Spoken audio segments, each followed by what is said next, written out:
Welcome back to the Morning Show here on Arise News. Time now for the week that was. Let's take a look at the top stories that made headlines across the globe this week. Nigeria's inflation rate has surged further to 20.52% in the month of August 2022 from 19.64% recorded in the previous month, the highest single leap in 17 years. This represents the highest rate since September 2005. The recently released Consumer Price Index report by the National Bureau of Statistics showed that Nigeria's CPI rose by 20.52% year-on-year in August 2022 on a month-on-month basis. The index rose by 1.77% compared to 1.82% increase recorded in the previous month. Also, the urban inflation rate stood at 20.95%, which is 3.36 higher compared to 17.59% recorded in August 2021. The rural inflation rate in August 2022 was 20.12% on a year-on-year basis, 3.69% higher compared to 16.43% recorded in August 2021. Yeah, Steve, so of course, this is inflation just on its own trajectory. Well, I mean, this is not something that that will come as a surprise to anybody. You know, I mean, globally, this is practically what every country is dealing with. But it's concerning because it's getting worse. I know that the situation is similar, far worse in Ghana, in South Africa. Issues are there. In the West, what are the issues basically? We're dealing with, aftermath of COVID-19. We're dealing with the issues arising from Russia and the Ukrainian war. And basically, prices are skyrocketing. What should be more concerning, though, is how our own government is dealing with the situations at hand. I'm not sure that Nigerians are satisfied in terms of the sort of reassurance that they are getting. Particularly because it involves two key things, food, prices of food, and of course prices of transportation. And we know that with what has happened in Kenya, where President Ruto has suddenly, true to what he promised during the campaigns, has removed what's it called? The subsidy? Subsidy. Okay. You know what I mean? I struggle to recall that. That's quite because it's something that we talk about all the time, and now it's gone right over our heads. In Nigeria, that will happen, which therefore means that a lot more pressure will be on transportation, in addition to the cost of food. That will skyrocket, inflation. How will government deal with it? What sort of explanation are you providing? And what sort of palliatives will the government provide, as is being done in the West, in the United States and France, in the UK, where Liz Truss, has just had some leadership. Those are the key things that Nigerians are hoping that government can at least assure them about. It doesn't appear, though, as if we're hearing clearly from government as to what people should do. And everybody's feeling it. You know how much you were paying for food prices by this time last year. You know how much you are paying today. If government is subsidizing petrol, we know what we are experiencing in terms of aviation. If you have to move, commute, fly from Lagos to Abuja or to Port Harcourt or to Kano, or even outside of Nigeria, things are tough. Right. And it looks like they will be tougher. But then how can the government assist the citizenry in developing tough skins against the tough times that are ahead? Those are the key things. You're very right about that. Without a shadow of doubt, everyone is feeling the pinch across the board. Everybody. So transportation, feeding, these are basics. And you can literally, there's a very clear difference between the last 12 months. Oh, yes. It's quite significant. The government, of course, will always say that they have also done their own part. You also have the CBN, the Apex Bank, in finding ways to cushion the effects of this. That being said, let's talk about the man on the street. How much of it is he feeling? Everybody's a man on the street, at this point in time. That's true. Because everybody is feeling it. Those that you may think that they are better off, again, like I said, they are dealing, with 200 or more % in terms of how much you use in flying about. They're dealing with 600 to 700 a dollar rate at the market, 800 to pounds rate at the market. Those who have got kids abroad, they know what they are going through. Manufacturers who have to import raw materials, they know what they are going through. So everybody is feeling it. I don't think that there are exceptions. Right. Even if you're in government and you think that you are, insulated for a temporary time, it can only be temporary. And I don't think that that's insulation. Therefore, what is important is for the government to speak in a language that will reassure the people. We know that times are tough. And act on it. And act on it. There won't be easy way out, definitely, because as I said, it is not just a Nigerian thing, it's not just an African thing. It's a global thing, but there are ways that you can deal with it. Those are what the citizens will expect from the government. Yeah. All right, moving on. The federal government has approved the production of vaccines in the country in commercial quantity to support routine immunization. This was in a memo approved at the weekly Federal Executive Council meeting. State House correspondent Adesuwa Moruan reports. With about 6 years to Nigeria's biggest donor partner for vaccines, Gavi, to end its support for the country, the Nigerian government says there's no better time for the country to stop depending on foreign countries for vaccines. To this end, a partnership deal between a partly government-owned firm, BioVaccine Nigeria, and the Serum Institute of India has been signed. The partnership will eventually see a vaccine production plant in Ota, Ogun State, southwest of the country. In the partnership, the Serum Institute of India requires that you must have a certain order. If we help you to produce in Nigeria, who will buy? And that's what we call the market access. Because vaccines are not things you put on the shelf where people go and buy like Panadol. They have to be purchased by government, and they are supposed to be administered by government, by the Primary Healthcare Development Agency. So who will buy? So government now has approved 15% of the vaccines that UNICEF normally supplies us for BioVaccine to supply through contract manufacturing with the Serum Institute of India. And with that beginning, Serum Institute of India will now be comfortable enough to come and join BioVaccine Nigeria in building their manufacturing plant here in Nigeria in Ota. And to help the government manage its expenditure in the face of limited revenue, the Ministry of Works and Housing has proposed to the Council a policy memorandum that will streamline valuation process for plants, equipment, land, property, and machinery. We propose for Council to adopt policies to change the depreciation threshold from 4 years to 6 years for vehicles, and we also propose strategic percentage depreciation rates per year for different classes of vehicles, for vehicles under 2 liters and those over 2 liters. We also propose that plant and machinery should now be depreciated over a period of up to 10 years instead of what currently exists in the financial regulations. The Minister of Works also speaks on the state of works on the Lagos-Ibadan Expressway, while cautioning aggrieved Nigerian students on protesting on the road.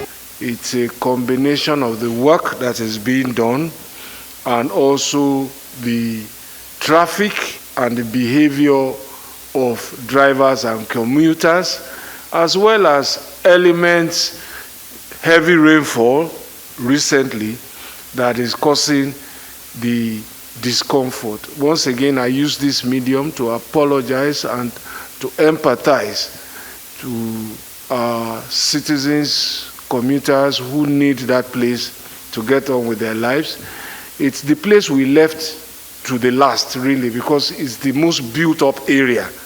Some aggrieved students under the ages of 9 are also going on to the road in order to protest, and my respectful view is that that is not helpful at all to the citizens.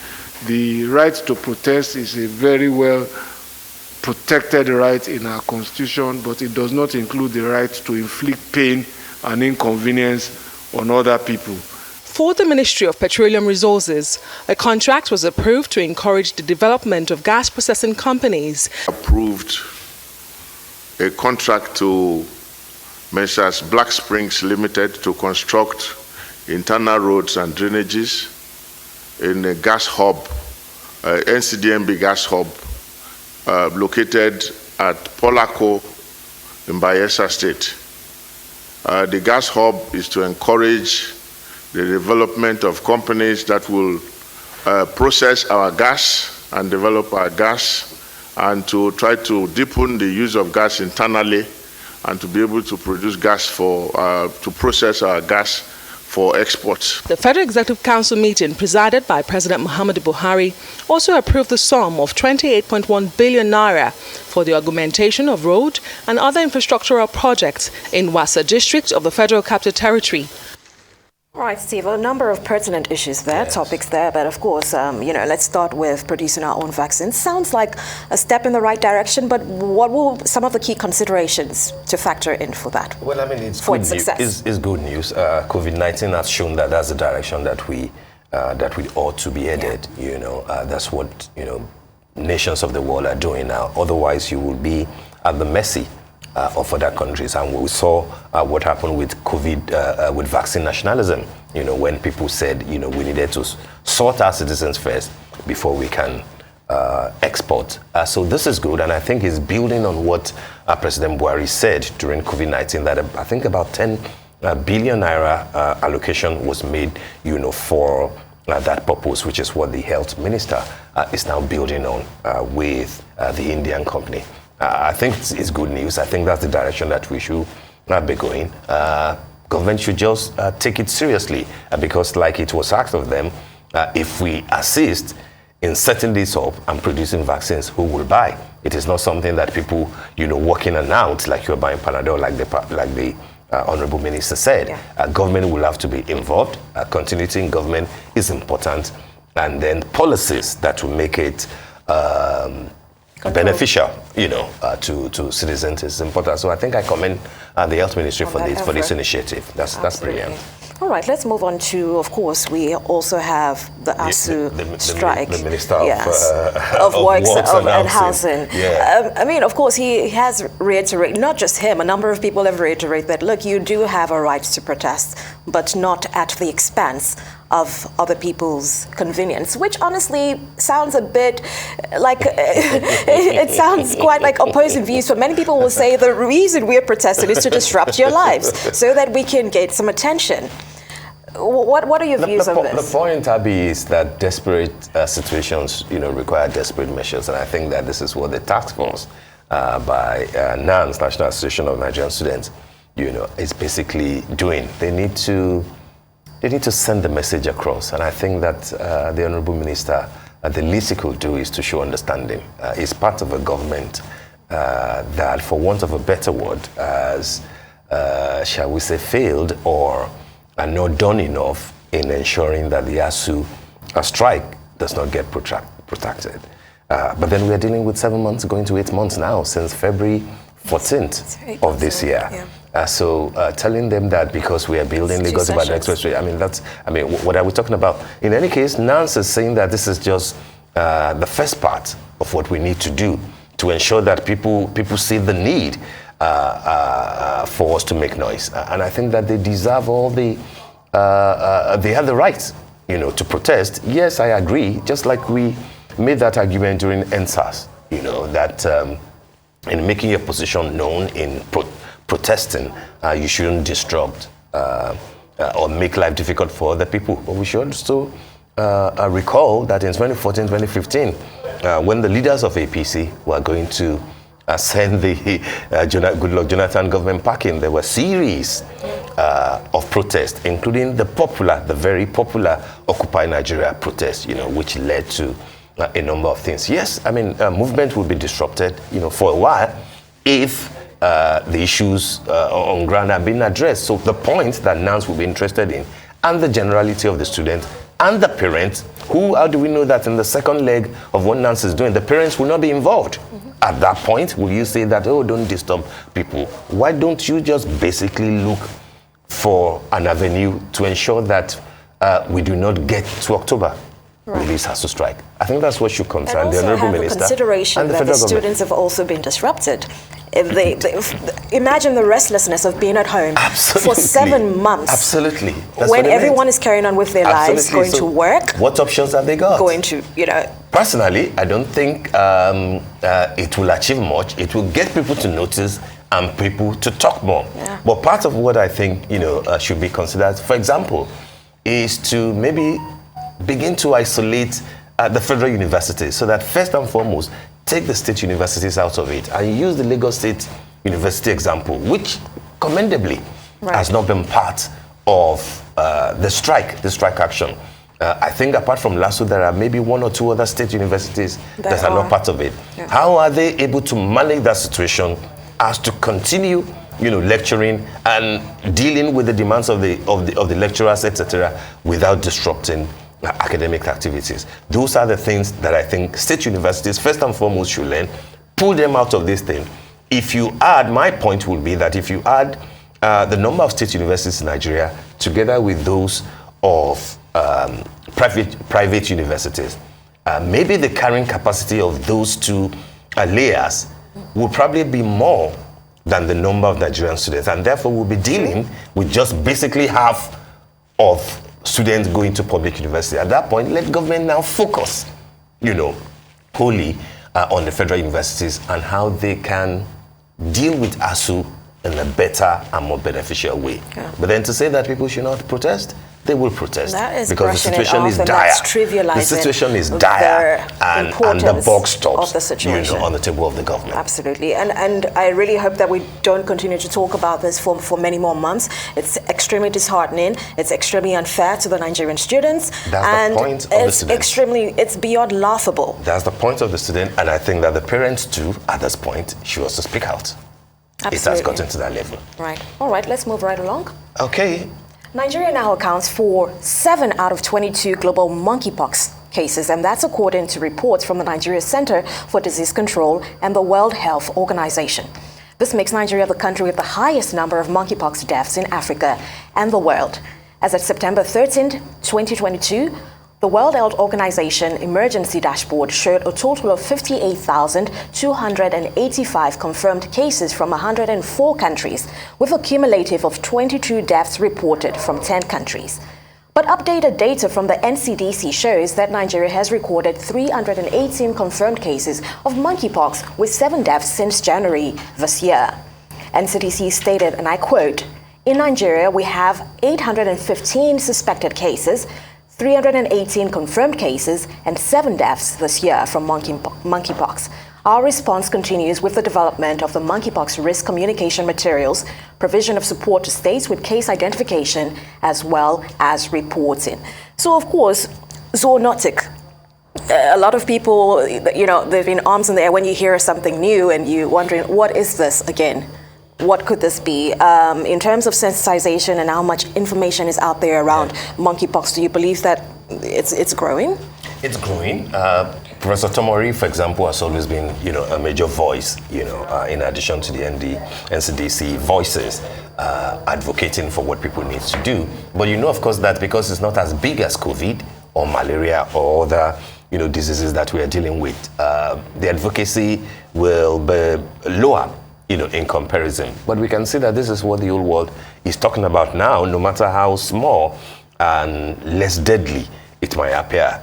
What the authorities will need to do is to do a lot more in the communication engagement area, right, and let people know if we have 315 cases already out of more than 800 suspected cases, it shouldn't be just figures or statistics. Let us deal with them in terms of enormity of media coverage, and let people see that truly these are Nigerians. In which states are they? In Taraba, in Lagos, in Ogun, in Yobe, etc. Beam your searchlight on them so that people can see that if they know that truly this is in Nigeria, they can do a lot more in terms of prevention and making sure that they do not contract the disease. Yes, we know that it's not as deadly as COVID-19, and the death rate, 7 since January, is relatively low. But then who wants to be part of the 7 or 10 that will go about it? So it's important to be watchful, and to take the action a lot more forward. A lot more forward. All right. Thousands of mourners have been filing past the coffin of Queen Elizabeth II. She's currently lying in state at Westminster Hall. A 5-kilometer queue is stretching through London as mourners wait to pay their respect. It's suspected that as many as 1 million will attempt to visit the coffin ahead of Monday's state funeral.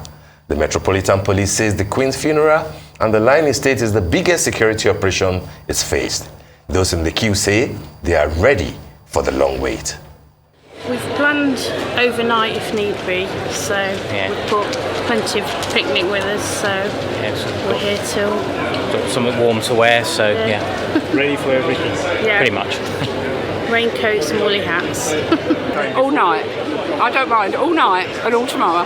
We're here for this duration. We're here until we've walked past and seen the Queen and bowed to the Queen.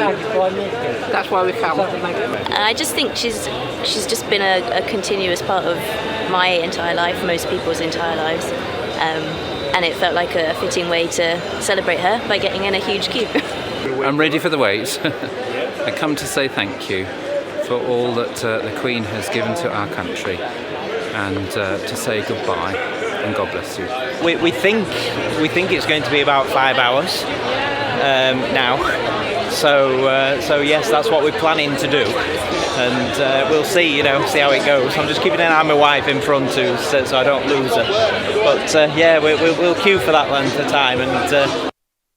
All right, Steve, how beautiful is it to see that? I know it's been a number of days now, but of course nobody is trying to get tired. You will stand in a long queue, a 5-kilometer queue. Yeah, I mean, it says something about the respect, to that institution, the British institution that the monarchy represents. I believe that it's for that institution as it is for the personality of the departed Queen. Many people will do that, willingly.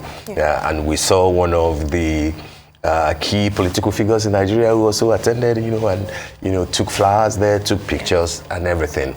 And I think it's about the respect for that institution, no matter the argument that people may have, in different parts of the world as to issues that they have, with the Queen as a person or with that institution in the UK. You can't take away from the fact that this will be perhaps the biggest news item globally, and it has been, and it will be, up till Monday when the state funeral will actually happen. So, and even further on, even beyond, further on, beyond a king has, ascended the throne, and we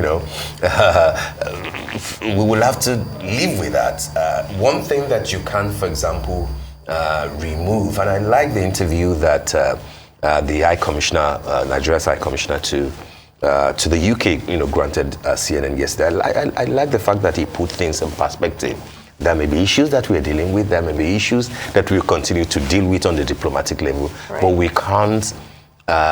we can't ignore the fact that Nigeria, like many Commonwealth nations, will continue till the rest of time, have that historical connection to Great Britain.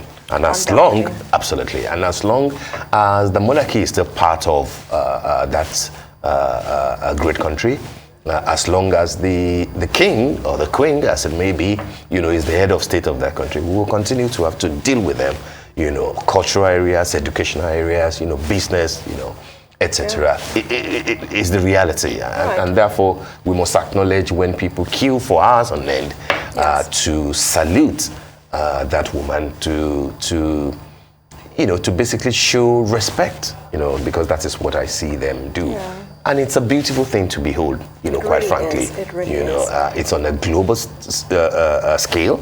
We'll see it when other important dignitaries, especially monarchies, kings and queens die. Even in Nigeria, Lafia for your, etc. You will see that. But what we are seeing here, as far as the Queen is concerned, is that this is on a global scale. Right. And by 9:20 a.m. today, we will see a lot more, on our ICV. Looking forward to that, actually. Absolutely. Yeah.